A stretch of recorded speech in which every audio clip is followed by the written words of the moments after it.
আমরা প্রায়শই এই ধরনের কথা বলে থাকি যে আমার চলে যাওয়া ছাড়া কোনো উপায় নেই, আমার এটা মেনে নেওয়া ছাড়া কোনো উপায় ছিল না, আমার তাকে বিষয়টি বলে দেওয়া ছাড়া কোনো উপায় ছিল না, আমার না পড়ে কোনো উপায় ছিল না। ঠিক আছে, আচ্ছা, এরকম যে করা ছাড়া কোনো উপায় নেই বা করা ছাড়া কোনো উপায় ছিল না, এগুলো বলার জন্য আমাদের দুইটি স্ট্রাকচার ব্যবহার করতে হবে।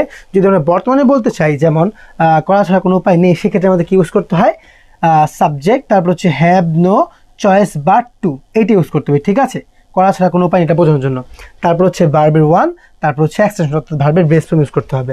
আমরা যদি অতীতের কথা বলতে চাই যে করা ছাড়া কোনো উপায় ছিল না, মানে আগে ছিল না, তাহলে এক্ষেত্রে আমাদের কি ইউজ করতে হবে? সাবজেক্ট, তারপর এখানে হ্যাভের জায়গায় কী হয়ে যাবে? হ্যাড, আর সব সেম।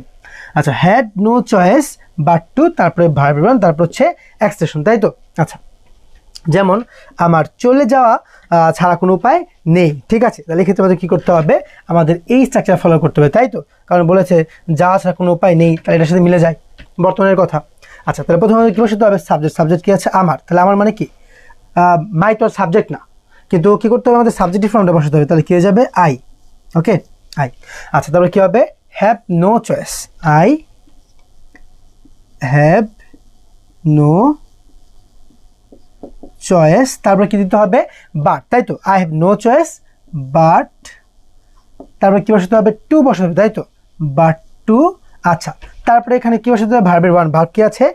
চলে যাওয়া, তাই তো? তাহলে চলে যাওয়া কি? Leave, LEAV।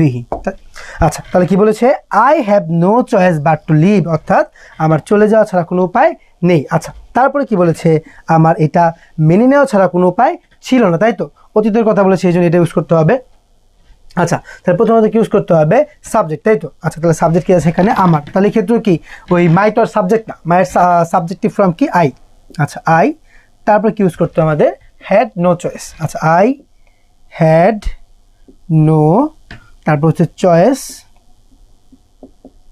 তারপরে কি ইউজ করতে হবে? বাট। ঠিক আছে, I had no choice but, তারপরে কি ইউজ করতে হবে? টু। টু, তারপরে কি ইউজ করতে হবে? ভার্ব। এখানে ভার্ব কি আছে? যে মেনে নাও, তাই তো? তাহলে মেনে নিয়েছে কি? অ্যাকসেপ্ট, আর ভার্ব ওয়ান বসবে অ্যাকসেপ্ট। অ্যাকসেপ্ট, আর কি বাকি আছে? এক্সটেনশন এইটা, তাই তো? তাহলে এটা ইংরেজি কি? ইট। ওকে, তাহলে I had no choice but to accept it, অর্থাৎ আমার এটা মেনে নেওয়া ছাড়া কোনো উপায় ছিল না, তাই তো? আচ্ছা, এখানে আরেকটা জিনিস আমাদের খেয়াল করতে হবে যে এখানে কিন্তু সাবজেক্টের পরে মাঝে মাঝে হ্যাজও বসতে পারে, তাই তো? যদি কি সাবজেক্ট আমাদের থার্ড পারসন সিঙ্গুলার থাকে, তাহলে কিন্তু আমাদের এখানে হ্যাভের জায়গায় কি বসবে? হ্যাভের জায়গায় আমাদের হ্যাজ বসবে, তাই তো? লিখে দিই। যেমন এখানে যদি আমার না থেকে যদি থাকে হচ্ছে সে,